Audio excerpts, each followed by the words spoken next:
오늘의 주요 뉴스입니다. 아파트 공시 가격이 전국 평균 20% 가까이 급등해 서울 강남의 아파트를 두 채 갖고 있으면 보유세만 1억 원 넘게 내야 합니다. 세금 폭탄이 현실이 되자 종부세 부과 기준인 6월 전에 집을 팔려는 사람이 늘 것으로 보입니다. 부동산 투기 의혹을 수사 중인 경찰이 경기 시흥시의회와 광명시청, 부산도시공사 등을 압수수색했습니다. 경찰은 20명 규모의 수사협력단도 설치해 범죄 수익 환수에 나섰습니다. 다음 달부터 75세 이상 고령층을 시작으로 단계적으로 일반 국민에 대한 백신 접종이 진행됩니다. 정부는 승무원과 특수학교 교사 등을 포함해 상반기까지 1,200만 명의 1차 접종 계획을 마무리하겠다고 밝혔습니다. 경기 파주에서 2,600여만 원의 보이스피싱을 시도하다 도주한 여성이 택시 안에서 붙잡혔습니다. 택시기사가 경찰에 전화를 받고 택시를 승합차 옆에 바짝 붙여 세워 사기범이 내릴 수 없게 했습니다. MBN 단독 보도합니다. 더불어민주당 박영선 서울시장 후보가 3자 대결에서도 야권에 뒤진다는 여론조사 결과가 나왔습니다. 오세훈 국민의힘 후보와 안철수 국민의당 후보는 내일 토론회를 엽니다. 미얀마 군부의 총격으로 어제 하루 최대 도시 양곤에서만 최소 59명이 숨졌습니다. 중국이 군부를 두둔한다는 반중 감정이 고조되며 중국계 공장이 방화 공격을 받기도 했습니다.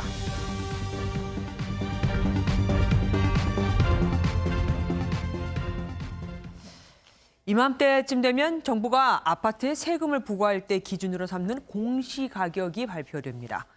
올해 공시가격이 나왔는데 지난해보다 전국적으로 평균 20% 가까이 올랐습니다. 과거 노무현 정부 시절이던 2007년 22.7%가 오른 이후 14년 만에 가장 큰 폭으로 오른 겁니다.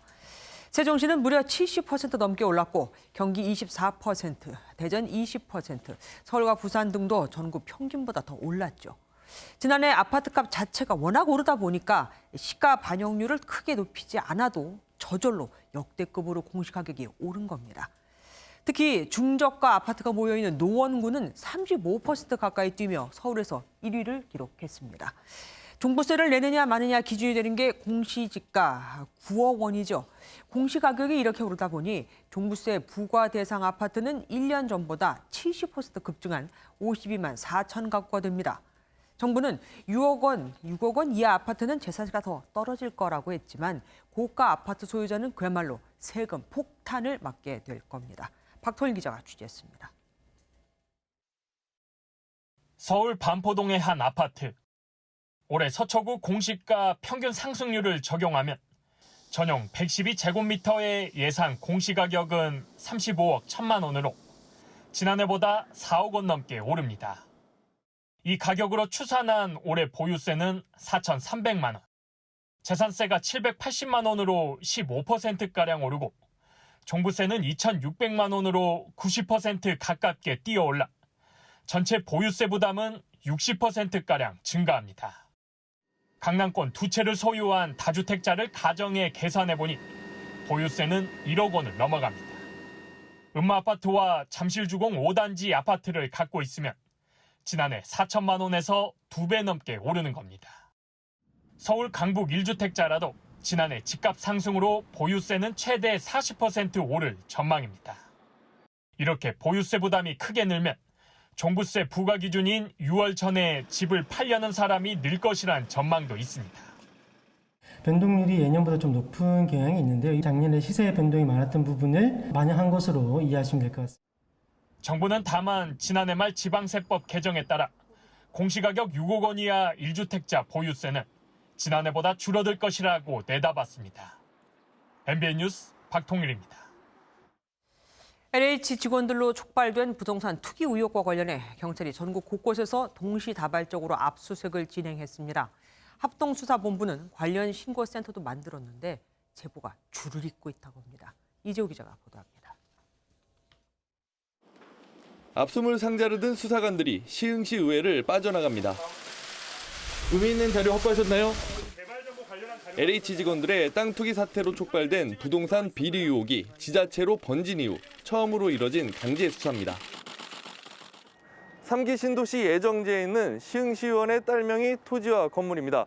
경찰은 이 주변의 개발 정보를 미리 알고 이처럼 건물을 지었는지 확인하기 위해 시의 사무실과 자택 등에 대한 압수수색을 진행했습니다. 경찰의 전격적인 압수수색은 시흥시 의회를 비롯해 광명시청, 포천시청, 부산도시공사 등 전국 곳곳에서 동시다발적으로 이뤄졌습니다. LH 직원들의 신도시 투기 의혹과는 별도로 부동산 투기와 관련해 새롭게 드러난 의혹으로 강제 수사에 나선 겁니다. 경찰이 압수수색을 통해 관련 자료를 확보한 만큼 관련자에 대한 직접 조사도 곧 이뤄질 전망입니다. 정부 합동특별수사본부도 경찰 신고센터를 개설하고 부동산 투기 행위를 포함한 공직자의 부정행위 신고 접수에 나서는 등 수사 범위를 넓히고 있습니다. MBN 뉴스 이재호입니다. 지금 LH 수사는 경찰이 중심이 된 특수본이 하고 있죠. 박범계 법무부 장관이 오늘 검찰 고검장들과 회의를 하면서 부동산 투기 사범 대응 방안을 논의했습니다. 그런데 아시죠? 지금 검찰은 검경 수사권 조정으로 6대 범죄에 대한 수사권만 갖고 있습니다. 협력한다고는 했지만 애초 LH 부동산 투기 의혹에는 수사권이 아예 없는 거죠. 임성재 기자가 보도합니다. 박범계 법무부 장관이 전국 고검장급 검사 7명이 참석하는 간담회를 소집했습니다. 부동산 투기 의혹에 대한 직접 수사가 제한되는 상황에서 검찰의 역할 등을 논의하기 위해서입니다. 수사권이 제한됐다기보다는 검찰 개혁의 일환으로 수사권 개혁이 있었습니다. 그럼에도 불구하고 우리 검찰이 할 수 있는 역할들이 저는 상당히 많이 있다고 생각합니다. 간담회에서 고검장들은 직접 수사 권한이 제한적이기 때문에 시행령 개정 등이 필요하다는 의견을 피력했고, 박 장관은 현 단계에선 새로운 형사사법 시스템 안착에 최선을 다해달라고 당부했습니다. 대검찰청에서도 3기 신도시 관할 전담 부장검사 7명이 모여 회의를 열고 20명 규모의 LH 수사협력단을 설치하기로 했습니다. 협력단은 수사협력을 위한 컨트롤타워 역할을 하며 초동 단계부터 범죄 수익을 규명하고 신속히 보전하는 데 초점을 두기로 했습니다. 또 경찰 송치 사건 중 부패, 공직자 범죄 등 검사가 수사를 시작할 수 있는 사안은 직접 수사에 나서기로 했습니다. 하지만 검찰 안팎에선 직접 수사는커녕 수사 지휘도 할 수 없는 상황에서 결국 역할에 제한이 있을 수밖에 없는 것 아니냐는 우려가 나오고 있습니다. MBN 뉴스 임성재입니다. 3기 신도시를 둘러싼 사전 투기 의혹이 광명과 시흥에서 시작됐지만 이게 끝은 아니겠죠. 다음 달 3기 신도시 추가 지역이 발표되는데 유력 후보지로 거론되는 지역이 작년에 이미 투기판으로 변질이 된 정황이 보입니다. 김민수 기자가 다녀왔습니다. 서울 강동구와 인접한 경기도 하남시 간북동 일대입니다. 한적한 분위기와는 다르게 거리 곳곳에 부동산 거래를 부추기는 플래카드가 보입니다. 탁월한 입지 조건 덕분에 투기 목적의 토지 매입이 끊이지 않던 곳입니다.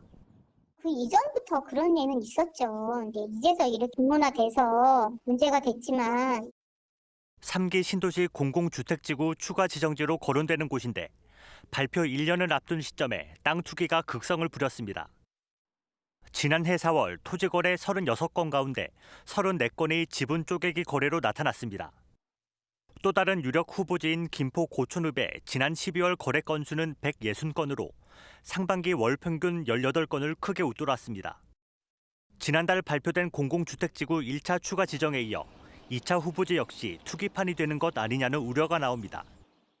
신도시나 신규 택지 개발 발표 이전에 대토 보상 등을 노리고 정부가 예정대로 2차 후보지를 다음 달 발표할 계획인 가운데 투기 발생 지역이 실제로 3기 신도시에 포함되면 공정성을 둘러싼 비판이 더욱 거세질 전망입니다. MBN 뉴스 김민수입니다. 정부는 한 달에 한 번꼴로 한 곳꼴로 신도시 예정지를 발표하겠다고 했죠. 광명, 시흥에 이어 2차, 3차 택지 후보지가 계속 발표돼야 하는데 벌써 1차 발표만으로도 LH는 거의 풍비박산이 됐죠. 지자체마다 혹시 우리도 싶어서 부랴부랴 조사에 나서고 있지만 자체 조사로는 역시 실효성이 떨어질 거라는 불안이 많습니다. 김영현 기자가 보도합니다. 세종의 한 시골 마을입니다. 조립식 패널로 지은 건물 여러 채가 들어서 있습니다. 곳곳에 생활 집기가 있지만 실제 거주하는 사람은 없어 보입니다. 지난 2018년 국가산업단지 후보지로 확정되기 전 세종시 공무원이 토지를 사들여 이른바 벌지촌을 만들어 놓은 것으로 알려졌습니다. 인근의 또 다른 부지는 세종시 의원이 투기했다는 의혹이 불거졌습니다. 부지의 등기부 등본을 열람해보니 지난 2005년 3월에 사들여 현재까지 보유한 것으로 확인됐습니다. 해당 시의원은 투기 의혹을 부인했지만 2018년 지방선거에서 이 일대에 스마트 산단 유치를 주요 공약으로 내세워 당선됐습니다. 국가산업단지 구성 전에 후보지가 3개가 있었는데 자신과 연관된 지역을 산단으로 지정하는 과정에서 역할을 했다. 세종 국가산업단지 예정지에 투기 의혹이 일면서 세종시가 자체 조사에 들어갔습니다. 스마트 국가산단의 대상 필지수가 63필지입니다. 공무원이 실제로 소유를 하고 있는 건지 확인을 해서 소유자가 밝혀지면 관련 기관에 통보할. 강원도는 부동산 특별 대책반 운영에 들어갔습니다. 전북 전주시와 대구시도 대규모 개발이 진행됐거나 개발 예정지를 대상으로 조사에 착수했습니다. 하지만 지자체들의 자체 조사로는 조사 지역과 대상에 한계가 있어 실효성이 떨어진다는 지적이 나오고 있습니다. MBN 뉴스 김영현입니다. 국민의 불신은 높죠. 이걸 이끌 국토부 장관은 사실상 사의가 받아들여진 상황이죠. 심지어 LH의 사장도 지금은 공석이죠. 투기 의혹으로 만신창이가 되다시피 한 3기 신도시를 계속 이끌어가는 게 옳을까요? 지금이라도 접는 게 맞을까요? 국민 10명 가운데 6명은 사업 자체를 철회하는 게 맞다고 응답했습니다. 이병주 기자가 보도합니다. 공직자 투기 의혹이 일파만파 커지면서 3기 신도시 사업 자체의 동력이 떨어지고 있습니다. 여론조사기관 리얼미터가 광명 시흥의 3기 신도시 지정을 취소하는 것이 옳은지 조사한 결과 응답자 10명 가운데 6명이 그렇다고 답한 겁니다. 앞서 3기 신도시 원주민들도 투기 세력으로 인해 토지 보상 절차 등이 변질됐다며 사업의 원점 재검토를 요구했습니다. 땅 투기로 인해서 토지 보상을 원주민들이 피해를 많이 보니 원점에서 재검토해서 원주민들의 의견을 많이 수용했으면 좋겠다. 신도시 정책을 추진하는 부처 수장들의 부재도 문제입니다. 변창흠 국토교통부 장관은 기존 발표한 주택 공급 대책을 마무리할 때까지만 업무를 담당하는 시안부 장관이 됐고 변 장관 후임자를 찾지 못한 LH 사장 자리는 3개월째 공석입니다. 변 장관 취임 후 내놓은 획기적인 공급안이 많은 만큼 수장 교체에 따라 3기 신도시는 물론 주택 공급 정책도 차질을 빚을 수 있습니다. 기존 관행으로 해결하기 어려운 부분이 많다는 것이고 만약 이제 장관이 바뀌거나 그러면은 그런 부분의 의사결정을 내려줄 사람이 과연 있겠는가. 정부가 흔들림 없이 주택 공급을 추진하겠다며 누차 강조하고 있지만 돌아선 민심의 동력은 크게 떨어질 것으로 보입니다. MBN 뉴스 이병주입니다. LH 사태 탓에 지지율이 30%대로 내려간 문재인 대통령. 오늘 무슨 말을 할까 궁금했는데 투기 또한 부동산 적폐라며 임기 내 반드시 청산하겠다는 의지를 거듭 밝혔습니다. 야당이 요구하는 사과보다는 정면 돌파 쪽을 택한 것으로 보입니다. 송정 기자가 보도합니다. LH 직원 땅 투기 의혹이 불거진 이후 연일 강경 발언을 쏟아낸 문재인 대통령. 다시 한번 부동산 적폐 청산 의지를 강조하며 촛불 정신을 구현하는 일이라고 주장했습니다. 부동산 적폐 청산과 투명하고 공정한 부동산 거래 질서 확립을 남은 임기 동안 핵심적인 국정과제로 삼아 강력히 추진하겠습니다. 그동안 부동산 시장 안정에 몰두하고 드러난 현상에 대응해 왔을 뿐이라며 근본적인 해결에 나서겠다는 의지를 천명한 겁니다. 정치권에는 이 사안을 정쟁의 도구로 삼지 말아달라며 1차적 책임은 정부에 있지만 정치권도 자유롭지 못하다는 점을 지적했습니다. 그러면서 국회에는 이해충돌방지법 등 신속한 제도 개혁을 촉구했습니다. 이번 사태로 공공주도형 부동산 공급 대책이 차질을 빚어서는 안 된다고도 강조했습니다. 국회도 이사 공급 대책을 뒷받침하는 입법에 속도를 내므로써 서민들의 주거 안정에 힘을 보태주시기 바랍니다. 이처럼 문 대통령이 차질 없는 이사 공급 대책 추진을 강조하는 건 지지율이 30%대까지 떨어지는 싸늘해진 민심 영향으로 보입니다. 문재인 정부 아킬레스건인 부동산 정책에 이어 LH 투기 의혹까지 겹치면서 야당이 요구하는 사과보단 사태 해결을 강조하는 정면 돌파 카드가 더 효과적이라고 판단한 것으로 보입니다. MBN 뉴스 송정입니다. 문재인 대통령의 경남 양산 사저 부지를 두고 여야는 오늘 기싸움을 이어갔습니다. 여당은 대통령이 비료비 내역까지 다 공개해야 하느냐고 비난했고 야당은 국고가 들어가는 만큼 국민은 알 권리가 있다. 그런데도 법대로 하고 있으니 관심 갖지 말라는 식은 곤란하다고 주장했습니다. 김순철 기자입니다. 더불어민주당은 문재인 대통령의 양산 사저 부지를 놓고 야권의 공세가 거세지자 적극 엄호에 나섰습니다. 과거 노무현 대통령의 봉화 사저를 아방궁이라고 몰아세웠는데 사저 문제를 가지고 정쟁의 한복판에 끌어들여서 비료비, 농약비 내역까지 공개하라. 이건 정말로 좀스럽지 않습니까? 문 대통령의 복심 윤건영 민주당 의원도 야당을 향해 병적이라고 비꼬았습니다. 10년이면 강산도 변한다는데 국민의힘은 똑같은 정치 공세를 반복하고 있는데요. 제가 볼 땐 일종의 병적 수준입니다. 노영민 전 대통령 비서실장 역시 시골에서 농지를 끼지 않고 사저를 지을 부지가 있느냐며 형질 변경은 합법적이라고 강조했습니다. 반면 국민의힘은 공세 수위를 최고조로 끌어올렸습니다. 서울에서 400km나 떨어진 곳에서 대통령은 취임 후에 얼마나 농사를 지었습니까? 결정도 안 된 형질 변경을 전제로 농지를 매입하는 것이 일반 국민이라면 가능하겠습니까? 안철수 국민의당 대표는 한 발 더 나아가 문 대통령 일가 의혹에 대한 진상조사를 주문했습니다.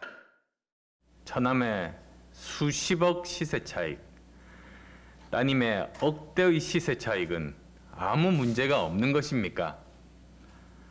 이번 기회에 철저한 진상조사 지시하고 문 대통령의 사저 부지가 이명박 전 대통령과 비교해 2.5배에 달한다는 지적에 대해 여권은 강남 한 평과 시골인 양산 한 평의 비교는 맞지 않다고 비판했습니다. MBN 뉴스 김순철입니다. 2분기 코로나19 백신 접종 계획이 나왔습니다. 다음 달부터 75세 이상 고령층을 시작으로 특수교육 종사자와 초등학교 1, 2학년 교사, 약사, 경찰, 소방관까지 일반인으로 접종을 받는데 75세 이상은 화이자 백신을 맞을 예정입니다. 먼저 강재묵 기자가 보도합니다. 상반기 백신 접종 인원은 1,229만 명으로 2, 3월 접종 인원을 제외하면 대략 1,150만 명이 다음 달부터 6개 군으로 나눠 접종하게 됩니다. 요양병원과 시설에 있는 65세 이상 고령자 접종이 이달 마지막 주에 끝나면 다음 달부터는 본격적인 일반인 접종이 시작됩니다. 4월에 가장 먼저 접종을 시작하는 사람은 75세 이상 고령자입니다. 이들 대상자는 약 364만 명으로 예방접종센터에서 화이자 백신을 맞을 예정입니다.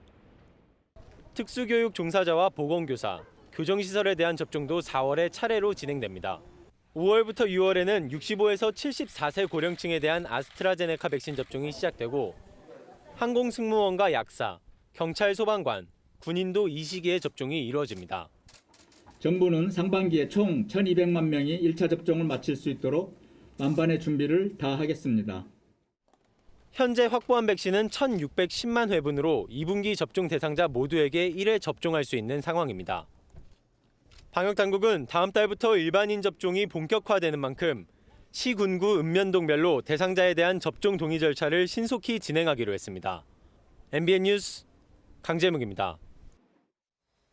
문재인 대통령과 부인 김정숙 여사가 오는 6월 영국에서 개최되는 G7 정상회의 참석을 위해 23일 아스트라제네카 백신을 접종합니다.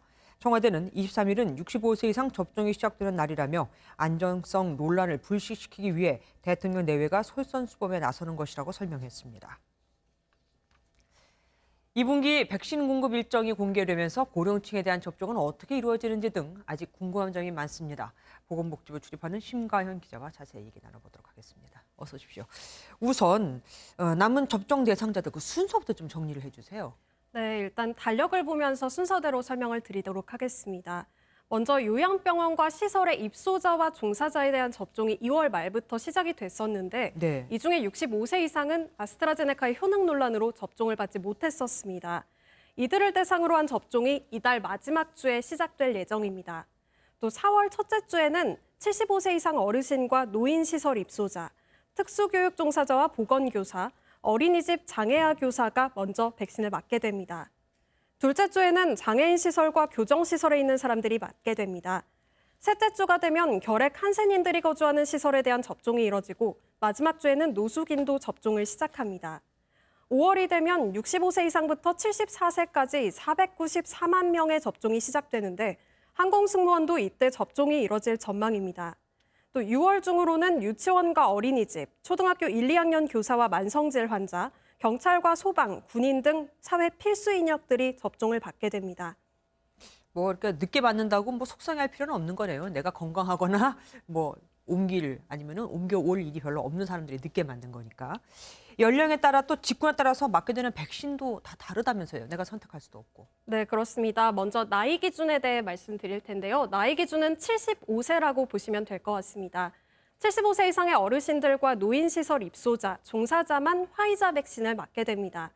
그 외 나머지는 모두 아스트라제네카 백신을 접종받는다고 보시면 됩니다. 단 필수 공무로 인한 출국 시에는 보건소를 통한 아스트라제네카 백신 접종이 원칙인데 급하게 출국하는 경우에는 화이자 접종도 검토하겠다고 방역당국은 밝혔습니다. 맞게 되는 백신에 따라서 접종 장소에도 차이가 있는데요. 화이자 백신은 초저온 냉동고가 필요하기 때문에 지역별로 마련된 백신 예방접종센터에서 아스트라제네카를 접종받는 분들은 위탁 의료기관, 그러니까 지정된 동네 병원을 방문하시면 됩니다. 또 거동이 불편한 시골에 계신 어르신들은 여러모로 번거로운 점들이 있을 텐데요. 그래서 방역당국은 읍면동 등의 지역 단위에서 사전 등록부터 이동, 접종, 귀가 접종 후 모니터링까지 책임지는 지원 체계를 구축하기로 했습니다.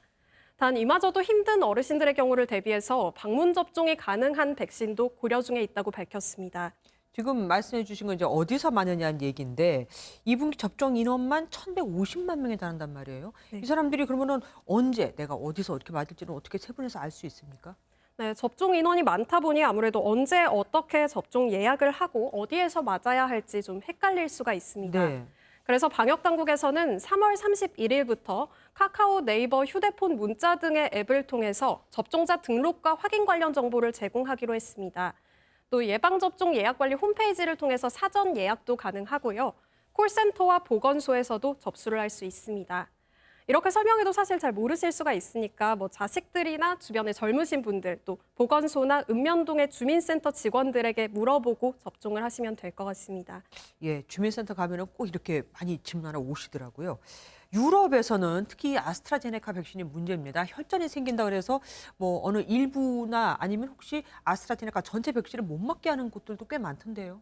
네, 그렇습니다. 하지만 우리나라의 경우에는요, 지난 2월부터 지금까지 백신 접종을 한 사람이 모두 58만 명 정도인데 심각한 부작용은 아직까지 발견되지는 않았습니다.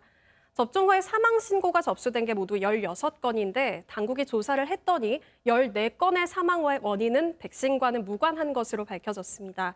또 유럽에서 아스트라제네카 백신을 맞고 혈전이 생겨서 사망했다는 보도도 있었는데 해당 백신과 같은 공장 라인에서 생산된 백신은 국내에 들어온 적 자체가 없기 때문에 너무 걱정하지 않으셔도 될 것 같습니다. 일단 예, 말씀하세요. 일단 당국을 믿고 접종 시기가 되면 꼭 맞는 게 좋을 것 같습니다. 근데 문제는 이제 나이 드신 분들은 기저질환이 거의 없는 분이 없거든요. 그게 걱정입니다. 오늘 말씀 잘 들었습니다. 심가현 기자였습니다. 고맙습니다. 제주 어린이집에서 일어난 상습 학대 사건의 파문이 커지고 있습니다. 경찰이 어린이집 CCTV를 분석해 보았더니 2달 동안 무려 100여 차례 학대가 확인됐거든요. 그런데 이 어린이집은 지난번 정부 평가에서 최고 등급을 받았었답니다. 정주영 기자입니다. 제주 시내 한 어린이집. 보육교사가 한 아이에게 다가가더니 심하게 잡아당깁니다. 밥을 잘 안 먹는다며 아이를 거칠게 끌어내기도 합니다. 경찰이 지난해 11월부터 지난달 중순까지 어린이집에 저장된 60일치 CCTV를 분석한 결과 이 같은 학대가 100여 차례 확인됐습니다. 1살에서 3살까지 어린아이 16명이 학대 피해를 본 것으로 파악됐습니다.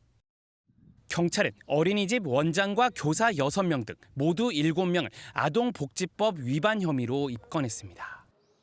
경찰 관계자는 CCTV 추가 확인 등 조사할 사항이 많다면서 수사가 마무리되는 대로 사건을 검찰에 송치할 예정이라고 밝혔습니다. 제주 지역의 어린이집 보육교사들은 아동학대는 결코 용납될 수 없다며 철저하게 조사해 엄벌해야 한다고 밝혔습니다. 경중을 떠나서 아동학대를 저질렀다는 자체만으로 이미 그것은 문제가 큰 거거든요. 해당 교사들의 강력한 처벌을 지금 요구하고 있습니다. 해당 어린이집은 정부 평가에서 최고 등급을 받은 것으로 드러나 충격을 더하고 있습니다. MBN 뉴스 정주영입니다. 구미 3세 여아의 친모, 그러니까 외할머니는 경찰 조사에서 아이를 낳지 않았다고 했죠. 그런데 거짓말 탐지기 검사에서 거짓 반응이 나왔습니다. 하지만 본인이 인정을 해야 합니다. 경찰은 지난 일주일간 프로파일러를 투입해 친모의 심리를 분석했지만 실패한 것으로 알려졌습니다. 심우영 기자입니다. 아기를 낳은 적 있나요? 이 질문에 구미 3세 여아의 친모는 아니요라고 했지만 거짓말 탐지기에는 거짓으로 나왔습니다. 친모의 심장 박동으로 답변에 참과 거짓을 판단하는데 거짓말로 드러난 겁니다. 그러나 일부 질문에는 행설수설해 거짓말 탐지기로 판단이 어려운 것으로 알려졌습니다. 거짓 반응인데 내용적인 요소는 확인 못 해주는데 수사 대상자가 지금 밖에 있을 수도 있고 하기 때문에. 프로파일러를 투입해 친모의 심리를 분석하며 사건 개요를 파악하려던 노력도 사실상 실패했습니다. 경찰은 지난 일주일간 프로파일러 3명을 투입했지만 친모가 유전자 검사 결과와 배치되는 답변만 하는 것으로 전해졌습니다. 20대 딸이 낳은 아이에 대한 행방도 여전히 밝혀지지 않은 상태. 친모에 대한 수사가 지지부진한 가운데 경찰은 오는 17일 사건을 검찰에 송치할 예정입니다. MBN 뉴스 심우영입니다. 보이스피싱을 시도하다 도주한 여성이 붙잡혔습니다. 여성이 검거된 곳은 40km나 떨어진 서울 영등포역이었는데 달아나면서 탔던 택시기사의 도움으로 쉽게 잡을 수 있었습니다. 다른 차 쪽으로 바짝 차를 대서 아예 차에서 못 내리게 한 겁니다. 택시는 운전석 뒷자리 문은 안 열리니까요. 정태훈 기자가 단독 보도합니다. 도로 위에 정차한 경찰차가 한동안 움직이질 않습니다. 얼마 뒤 경찰관이 급히 밖으로 나서고 곧바로 한 여성을 차에 태웁니다. 도주한 보이스피싱범 수거책이 근처에 있던 경찰에 붙잡히는 장면입니다. 경찰 차 있는 건 보고 딴 거는 못 봤어요. 서 있다가 좀 한참 있다 가신 거? 검거를 도운 건 다름 아닌 피의자를 태우고 있던 택시 운전기사였습니다. 운전 도중 휴대전화로 온 경찰의 신호를 받고 검거하기 쉬운 곳을 찾아 차를 세운 겁니다. 메시지가 뜨대요. 하주계셨으니까는 전화를 이어폰으로 받아달라고 도로가에 봉고차 한 대가 세워져 있길래 바짝 됐지. 문 못 열고 내리게. 신호를 보내는 택시를 발견한 경찰은 곧바로 이곳에서 택시에 있던 피의자를 붙잡았습니다. 경기 파주의 한 아파트 단지에서 2,600여만 원 상당의 사기를 시도하던 여성은 피해자가 의심하자 곧바로 도주한 것으로 알려졌습니다. 경찰은 여성을 사기 등의 혐의로 입건해 자세한 사건 경위를 조사하고 있습니다. MBN 뉴스 정태웅입니다.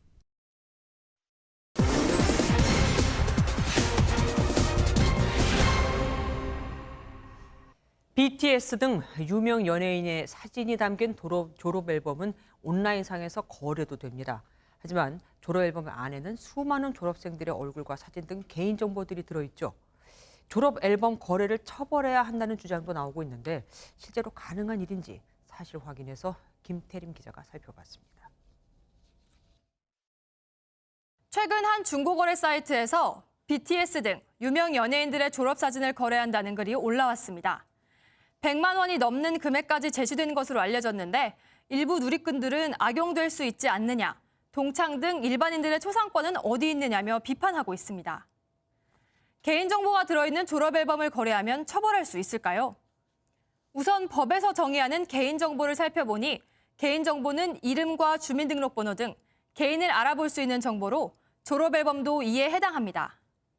하지만 취재진이 문의한 개인정보보호위원회와 7명의 정보법률 전문가들은 모두 비슷한 의견을 내놨습니다. 졸업앨범이 개인정보라도 졸업앨범이라는 물건을 정당한 대가를 지급하고 얻는 것이기 때문에 현행 법상에선 처벌이 어렵다고 답했습니다. 다만 주목할 만한 부분이 있었습니다. 자신이 나온 졸업앨범을 다른 사람에게 판매하는 행위는 문제가 없지만 그 구매자가 재판매하는 행위는 다르다는 겁니다. 재판매 행위는 개인정보 제3자 제공 또는 개인정보 불법 유통 등으로 처벌받을 수 있습니다. 마찬가지로 졸업앨범을 연예인의 동의 없이 온라인에 올리거나 유출하는 행위도 처벌의 대상이라고 설명했습니다. 현재 관련 법이 없어서 처벌이 안 되는 만큼 졸업앨범에 대한 규정 마련이 필요하다고 지적하는 전문가들도 있었습니다. 취재 결과를 종합하면 졸업앨범을 거래할 때 처벌받는다는 명제는 대체로 사실이 아니므로 판단됩니다. 사실 확인 김태림이었습니다. LH 사태 탓으로 보이죠. 더불어민주당 박영선 서울시장 후보의 지지율이 크게 떨어졌습니다. 급해진 여당이 특검과 국회의원 전수조사에 이어서 모든 선출직 공무원 조사까지 다 제안했는데 야당의 반응이 시원치 않습니다. 여당에 쏠린 의혹의 물타기라 이거죠. 안보람 기자가 보도합니다. 이른바 LH 사태로 인한 민심이 심상치 않습니다. 서울시장 재보궐선거 여론조사에서 더불어민주당 박영선 후보가 국민의힘 오세훈 후보, 국민의당 안철수 후보와의 3자 대결에서도 오차범위 내지만 다소 밀린다는 결과가 나왔습니다. 다른 조사에서도 3자 대결 시 박 후보는 30.7%를 기록해 오 후보의 오차범위 내에서 열세를 보였습니다. 양자 대결에서는 격차가 더 벌어졌습니다. 오 후보와의 대결에선 17.1%포인트, 안 후보와의 대결에선 17.5%포인트 뒤처졌습니다. 폭발하는 민심에 민주당은 당혹스러운 분위기입니다. 특검은 물론 국회의원 전수조사를 제안한 데 이어 그 범위를 모든 선출직, 나아가 서울, 부산시장 재보궐 후보자까지 확대하자며 판을 키웠습니다. 여당에 쏠린 의혹을 전체로 확대하려는 것으로 보입니다. 세간에서는 부동산 비리가 국민의힘 쪽에 몇 배는 더 많을 것이라는 얘기도 나돕니다. 국민의힘은 소속 의원 102명 전원의 정보 공개 동의를 받았다고 주장했습니다. 입으로만 떠벌리며 국민 기만하지 말고 민주당 의원 전원의 정보 공개 동의 서명부와 함께 진짜 검증대로 나오십시오. 민주당은 동의를 받았으면 전수조사하겠다고 하면 될 일인데 말만 빙빙 돌리고 있다고 되받아쳤습니다. MBN 뉴스 안보라입니다. 우여곡절 끝에 오세훈, 안철수 후보 야권 단일화 토론회가 내일 오후에 열립니다. 모레부터 여론조사에 들어가는 만큼 처음이자 마지막 토론회가 되는 셈인데 오전까지만 해도 날선 비방전을 벌이던 후보들은 극적으로 화해했습니다. 만약 단일화 실패로 여당이 시장이 된다면 다들 밥도 못 먹는다는 비난을 피할 수 없을 테니 무섭기도 했을 겁니다. 우정환 기자가 보도합니다. 야권 서울시장 단일 후보를 선출하기 위한 오세훈, 안철수 후보 토론회가 내일 오후 5시 반 열립니다. 양측 실무 협상팀이 모레부터 이틀간 여론조사를 하기로 한 만큼 이번 토론회가 두 후보의 운명을 결정하게 됩니다. 다만 이견이 있는 여론조사 문항은 내일 추가 협상하기로 했습니다. 오전까지만 해도 양측은 가시도친 설전을 벌이며 협상의 난항을 겪었습니다. 오세훈 후보님은 그 화답으로 분열을 말씀하셨습니다. 놀랍고 충격적입니다. 이것이 과연 단일화 협상 상대에게 할 수 있는 말씀입니까? 그렇게 자신이 없는 사람이 무슨 출마를 하려고 그래요? 자, 토론도 안 하겠다. 아니, 토론도 할 수 없는 사람이 가서 시장 노릇은 어떻게 할 거예요? 하지만 오후에 열린 비전 발표회에서 오세훈 후보가 안철수 후보에게 사과하면서 화해 분위기가 만들어졌습니다. 안철수 후보님 죄송합니다. 제가 사과드리겠고요. 국민 여러분 믿어주십시오. 저희들의 단일화 의지는 정말 굳다. 안 후보는 오해가 풀렸다고 답했고 두 후보는 비방 없이 통합에 최선을 다하겠다고 다짐했지만 현재 지지율이 엇비슷한 만큼 어느 때보다 치열한 토론회가 될 전망입니다. 내일 오후 5시 반부터 80분 동안 열리는 TV 토론회는 MBN에서 생중계할 예정입니다. MBN 뉴스 우종환입니다.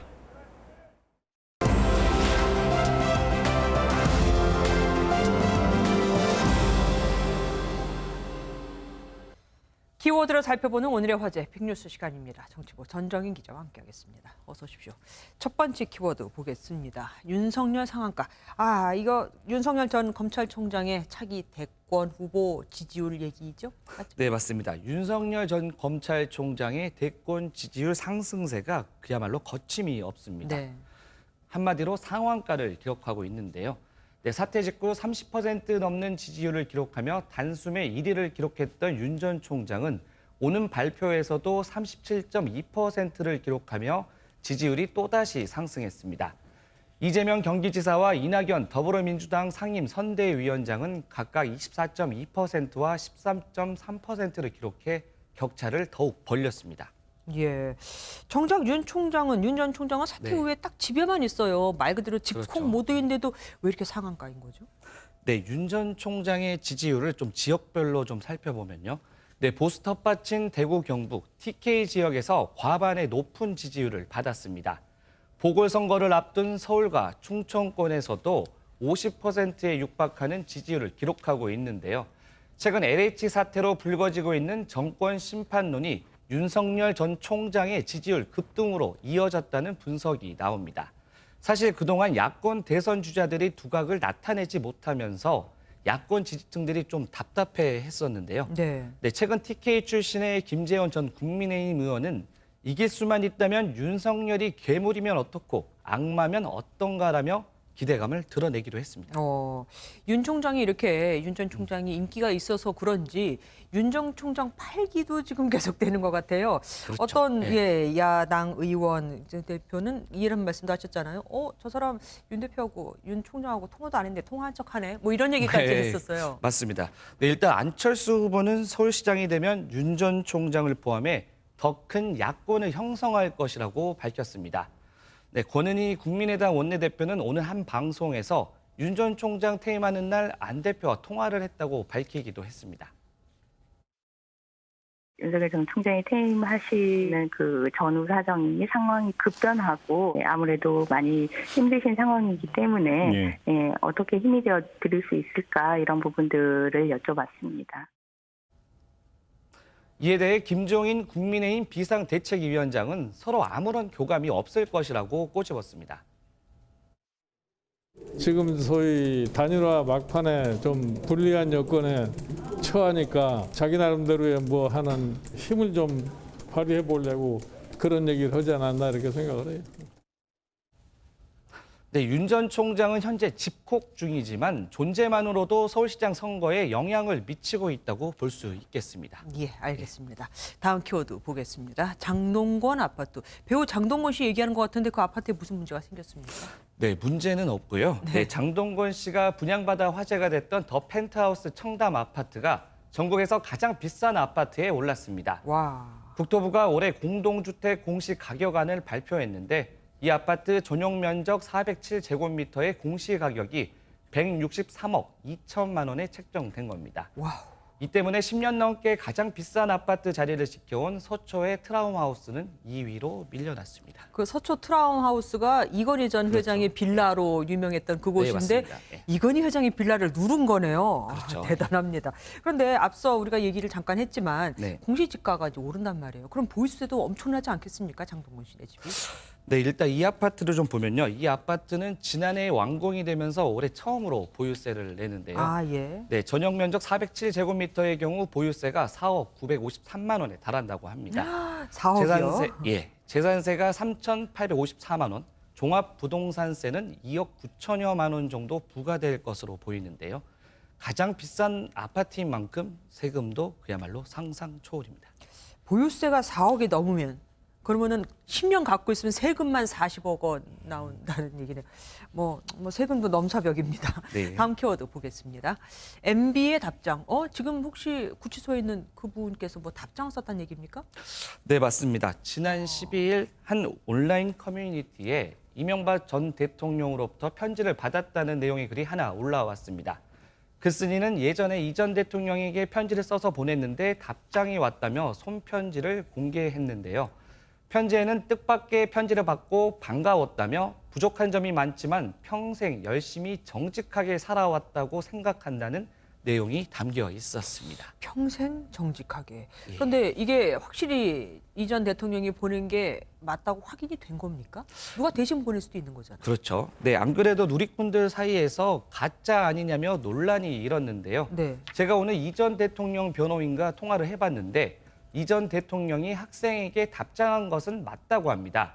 지난주 이 전 대통령을 접견했었는데 어떤 학생이 편지를 보내와 답장을 했다고 말씀을 하셨다고 전했습니다. 지병 치료를 이유로 서울대병원에 입원해 있던 이 전 대통령은 지난달 퇴원해 안양교도소에 수감 중인데요. 변호인의 얘기로는 건강이 좋지 않아 다시 병원으로도 갈 수 있다고 합니다. 예, 여기까지 듣겠습니다. 지금까지 정치부 전정인 기자와 함께했습니다. 고맙습니다. 윤석열 전 검찰총장의 후임을 뽑기 위한 국민 천거 절차가 시작됐습니다. 단체든 개인이든 법인이든 그 누구나 천거할 수 있는 건데요. 사실상 문재인 정부의 마지막 검찰총장이죠. 일러도 보궐선거 뒤인 다음 달 말이나 돼야 임명이 될 것으로 보입니다. 서영수 기자입니다.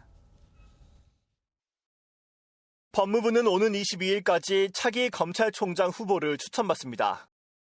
15년 이상 법조인 경력을 갖춘 사람이면 국민 누구나 검찰총장 후보로 천거할 수 있는 국민천거 방식입니다. 추천받은 후보자들은 검찰총장 후보 추천위원회의 심사를 거쳐 최종 3인으로 압축됩니다. 그런데 박상기 전 법무부 장관을 비롯해 추천위원 상당수가 친정부 인사로 구성돼 편향적이라는 비판이 제기돼 왔고 검찰총장 추천위원회 구성에 있어서 이제 일부 좀 공정성이 이게 있느냐 이런 지적이 있는데 네, 그렇게 생각하지 않습니다. 이런 가운데 윤 전 총장에 대해 비판적인 목소리를 내온 것으로 알려진 손원재 한겨레 논설위원은 결국 사의를 표명했습니다. 법무부는 후임 위원을 선임해 속도감 있게 총장 인선을 마무리하겠다는 계획입니다. 현재 검찰 내 유력한 차기 총장 후보로는 이성윤 서울중앙지검장과 조남관 대검차장, 한동수 대검 감찰부장 등이 거론되고 있고 전직 검찰 인사 중에는 봉욱 전 대검차장, 김호수 전 법무차관 등이 물망에 오르고 있습니다. 대통령의 후보자 지명과 인사청문회 일정을 고려하면 문재인 정부의 마지막 검찰총장은 빨라도 다음 달 말에야 임명될 것으로 보입니다. MBN 뉴스 서영수입니다. 세금을 안 내고 버티던 병원장이 갑자기 27억 원을 현찰로 납부했습니다. 가상화폐가 있는 걸 국세청에 들켰거든요. 한창 오르고 있는 가상화폐를 압류한다고 하자 놀라서 바로 현금 입금을 한 겁니다. 이무영 기자가 보도합니다. 서울 강남에서 병원을 운영하는 A씨는 고가 아파트와 함께 호화 생활을 누리면서 세금 27억 원은 내지 않았습니다. 국세청이 가상자산거래소의 자료를 받아 조사한 결과 A씨는 병원 수입 39억 원을 이른바 코인으로 은닉한 것이 드러났습니다. 국세청이 코인 압류에 들어가자 A씨는 즉각 이를 처분해 체납액 전액을 현금 납부했습니다. 이 밖에도 상속세와 양도소득세 등을 코인으로 은닉한 사실이 확인된 고액 체납자가 2,416명. 이번에 현금이나 코인으로 징수되는 세금만 366억 원에 달합니다. 지난 2018년 가상자산에 대한 재산적 가치를 인정한 대법원의 판결이 나온 이후 정부 부처로는 처음으로 국세청이 세금 강제 징수 대상으로 코인을 포함했습니다. 다만 비트코인 등 가상자산을 화폐 대신 납세의 수단으로 인정한 것은 아닙니다. 당연히 그 현금화한 후에 원화로 징수하게 됩니다. 추심 시점은 저희가 거래소에 지정하게 됩니다. 최근 가상자산 가격이 큰 폭으로 상승하면서 체납자들은 최대한 세금 강제 납부 시점을 늦춰보려고 노력 중인 것으로 알려졌습니다. 한편 4년 전 경찰이 음란물 사이트 단속대 몰수한 비트코인 191개는 당시 5억 원 정도 가치였지만 현재는 125억 원으로 25배가량 액수가 불어나 국고에 보관돼 있습니다. MBN 뉴스 이무형입니다.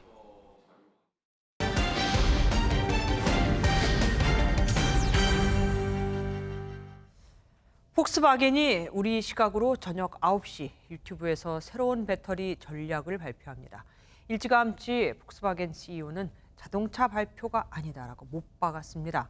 배터리를 자체 개발할 가능성이 있는 건데 사람들의 전기차 가장 큰 걱정인 화재와 충전 문제가 좀 나와질까요? 이렇게 되면 우리 배터리 업체의 타격도 클 겁니다. 포커스의 김도현 기자가 취재했습니다. 현대차 아이오닉5에 이어 기아는 기아 최초의 전기차 EV6의 디자인을 선보였습니다. 해외에선 테슬라를 필두로 BMW가 전기차 iX를 출시하고 아우디 폭스바겐은 3년 동안 8개의 전기차를 내놓는다는 계획입니다. 선택의 폭은 넓어졌지만 소비자들은 불안합니다. 국내 소비자들은 전기차 구매를 망설이는 주된 이유로 안전에 대한 문제를 꼽았습니다. 먼저 리튬이온 전지의 양극과 음극 사이 분리막 결함입니다.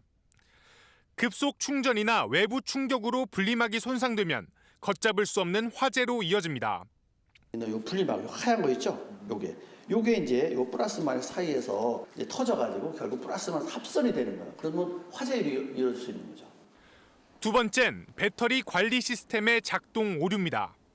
이런 모니터링 시스템이 고장이 나서 BMS가 작동을 안 한다라고 하면 배터리의 이상 유무를 체크할 수도 없고 배터리가 열폭주가 발생하거나 대안은 안전성을 획기적으로 높인 전고체 배터리가 꼽힙니다.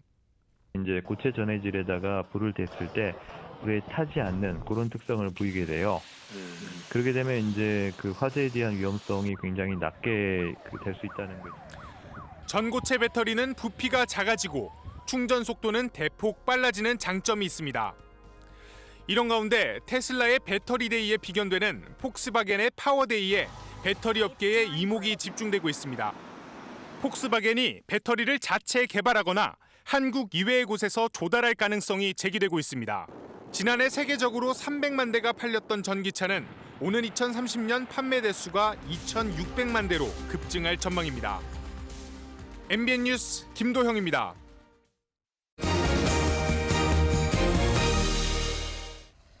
그룹 방탄소년단이 그래미 어워드에서 수상에 실패했죠. 팬들은 상을 강탈당했다는 표현까지 썼는데 하지만 화려한 첫 단독 무대를 선보이며 K-팝의 새 역사를 썼습니다. 이동훈 기자가 보도합니다.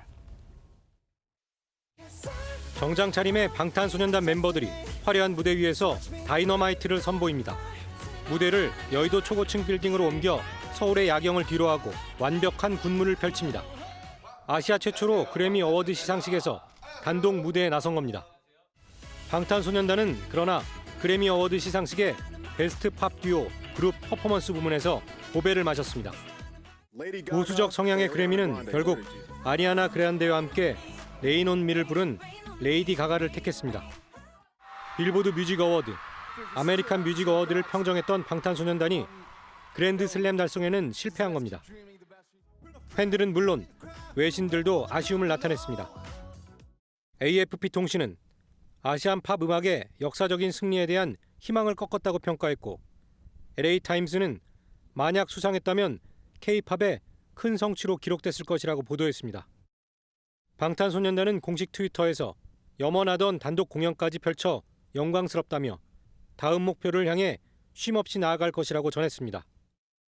한편 한국계 미국 비올리스트 리처드 용재 오닐은 베스트 클래시컬 인스트루멘털 솔로 부문상을 받아 아쉬움을 달랬습니다. MBN 뉴스 이동훈입니다.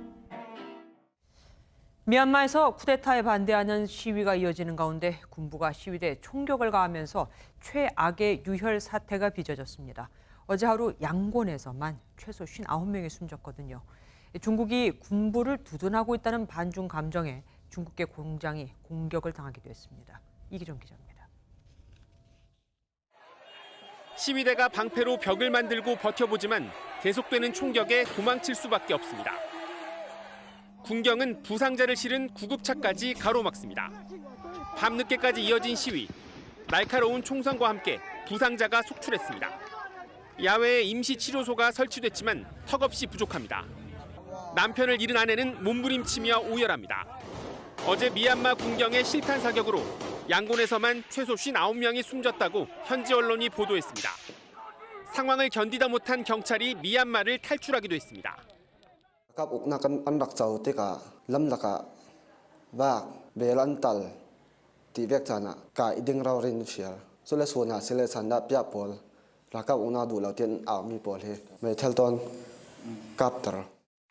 군경의 폭력 진압에도 시민들의 쿠데타 반대 움직임이 잦아들지 않자 군부는 계엄령을 확대했습니다. 양곤 내 흘라잉타야 등 2곳에 이어 북다곤 등 4곳과 만달레이 일부 지역에 계엄령이 내려졌습니다. 중부 밍잔에서는 오늘도 군경의 총격으로 시위자가 목숨을 잃은 것으로 전해졌습니다. 시위 정보를 공유하고 참상을 세계에 알리는 수단으로 활용돼온 모바일 인터넷마저 오늘 오전 차단됐습니다. 중국이 미온적인 태도로 군부를 두둔하고 있다는 반중 감정이 고조되면서 양곤의 중국인 소유 공장 여러 곳에서 방화와 약탈도 일어났습니다. 미얀마 한윤회는 한국인 공장도 덩달아 피해를 볼 수 있다며 공장에 태극기를 달라고 권장했습니다. MBN 뉴스 이기종입니다. 지난 주말과 휴일 미세먼지 심했죠. 내일은 더 심해집니다. 중국을 덮친 10년 만에 최악의 황사가 우리나라로 오고 있거든요. 이곤영 기자가 보도합니다. 성남 파도처럼 모래 폭풍이 밀려옵니다. 황사 발원지 몽골에선 지난주 시작된 모래 폭풍으로 6명이 숨지고 500여 명이 실종됐습니다. 모래 폭풍은 며칠 뒤 중국 베이징을 비롯한 동북 지역을 집어삼켰습니다. 누런 흙먼지가 짙게 깔려 앞이 제대로 보이지 않고 하얀 자동차 위에는 금세 흙먼지가 내려앉았습니다. 10년 만에 온 가장 강하고 범위도 넓은 황사라고 중국 중앙기상대는 밝혔습니다. 베이징 공항에선 오늘 오전 400편이 넘는 항공기 운항이 취소됐습니다. 베이징시 당국은 아동과 노인, 환자는 외출을 삼가달라고 당부하기도 했습니다. 走的时候发的全是国贸的状态，然后说出门吃土什么的，出门，然后我们同事有抽烟的，说回来以后嗓子难受。 중국 베이징을 덮친 황사는 내일 우리나라에 들어올 것으로 예상됩니다. 한반도 서쪽부터 황사의 영향을 받기 시작해 내일 아침 출근 시간쯤엔 수도권에서도 황사가 관찰될 것으로 보입니다. 이번 황사는 우리나라에 이틀 정도 머물 것으로 보이지만 곧이어 또 다른 황사가 우리나라로 내려올 가능성이 있습니다. MBN 뉴스 이곤열입니다. 코로나 사태가 벌써 1년이 넘고 또 백신 접종에 속도가 붙으면서 긴장이 풀린 탓일까요? 미국 플로리다주 해변에 봄방학을 맞은 대학생들이 마스크를 다 벗은 채 모여드는 등 세계 곳곳에서 노 마스크 축제가 벌어지고 있습니다. 아직은 이럴 때가 아니죠. 정선민 기자가 보도합니다. 봄방학을 맞아 해수욕을 즐기는 사람들로 해변이 북적입니다. 마스크를 쓴 사람은 찾아볼 수 없습니다. Just being from Iowa, because you obviously never get an experience like this. 마이애미 해변에서는 한 여성이 단속 나온 경찰차에 올라가는 등 경찰과 젊은이들 사이에 충돌도 빚어졌습니다. Our officers had to go into a crowd, attempt to arrest an individual. The crowd ended up turning on those officers who were there. 아일랜드 최대 명절인 성 패트릭의 날 공식 행사는 취소됐지만 기념하려는 사람들이 거리로 쏟아져 나왔습니다. I do feel safe because a lot of people have had their shots. 러시아에서는 봄의 시작을 알리는 마슬레니차 축제가 열렸는데 수천 명이 마스크를 쓰지도 않고 다닥다닥 붙어 있습니다. 손에 손을 잡고 둥글게 원을 그리며 춤을 추기도 합니다. Я, наверное, впервые в жизни так вот масштабно и грамотно по-славянски. 변이 바이러스가 확산하면서 전 세계 코로나19 누적 확진자가 1억 2천만 명을 넘어선 상황. 아직은 긴장의 끈을 놓을 때가 아니란 지적이 나옵니다. MBN 뉴스 정설민입니다. 박사방 운영자 조주빈과 공모해 성착취물을 제작 유포한 혐의로 기소된 남경읍이 구치소로 음란물을 불법 반입하다가 적발됐습니다. 남경읍은 지난 1월 두 차례 자신이 수감된 구치소에 여성의 나체 사진을 반입하다가 교정 당국에 적발됐습니다. 프로야구 선수에게 학교 폭력을 당했다고 폭로한 피해자가 가해 선수의 사과를 받고 용서했다고 밝혔습니다. 해당 선수도 자신의 잘못을 인정하고 학폭 근절에 앞장서기로 했습니다. 김동환 기자가 보도합니다. 최근 수도권 팀의 한 베테랑 투수에게 중학교 시절 물고문 등 가혹행위를 당했다고 폭로한 당사자가 기자회견을 열어 얼굴을 공개했습니다. 해당 선수에게 일부 피해 사실을 확인하고 사과받은 사실도 알렸습니다. 이 선수가 제 앞에서 눈물을 흘리면서 용서를 구하는 모습을 보고 이제는 제가 팬이 되어서 이 선수를 응원하는 입장이 되었습니다. 어디까지 가해 내용을 인정했는지는 밝히지 않았지만 선수 측도 사과의 뜻을 분명히 했습니다. 여전히 입장 차이는 있어요. 그래도 서로 진솔한 얘기들 하면서 좀 앙금이 풀어졌고 진심으로 화해하는 모습이 있어서. 학교폭력 미투가 확산하면서 대부분 선수의 부인으로 진실 공방이 펼쳐지는 가운데 양측의 화해로 마무리된 건 이번이 처음입니다. 이 사건을 계기로 A 선수와 저는 학교 폭력을 근절하기 위해 손을 잡고 앞장서기로 약속하였습니다. 양측의 합의로 끝남에 따라 해당 선수를 훈련에서 배제했던 구단도 조만간 복귀시키기로 했습니다. MBN 뉴스 김동환입니다.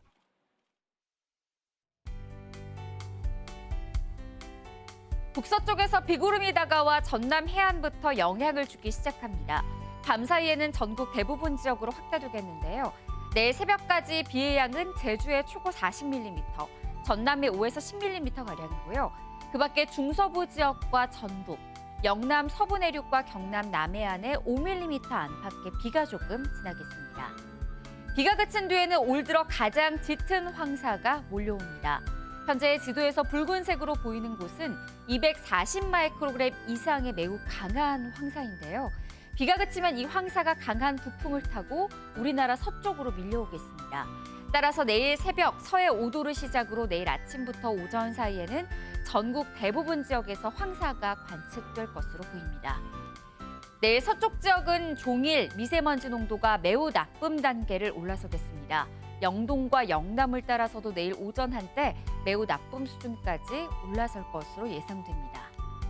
내일 수도권을 포함한 서쪽 지역 짙은 황사가 관측되겠습니다. 남부지방의 아침 기온은 오늘보다 4도에서 6도가량 높게 시작하겠고요. 동해안 지역은 비 소식 없이 맑은 가운데 강릉은 한낮에 17도 선까지 오르겠습니다. 황사는 모레 점차 약화될 것으로 보이는데요. 주 후반에는 남해안을 따라 비 예보가 들어 있습니다. 날씨였습니다.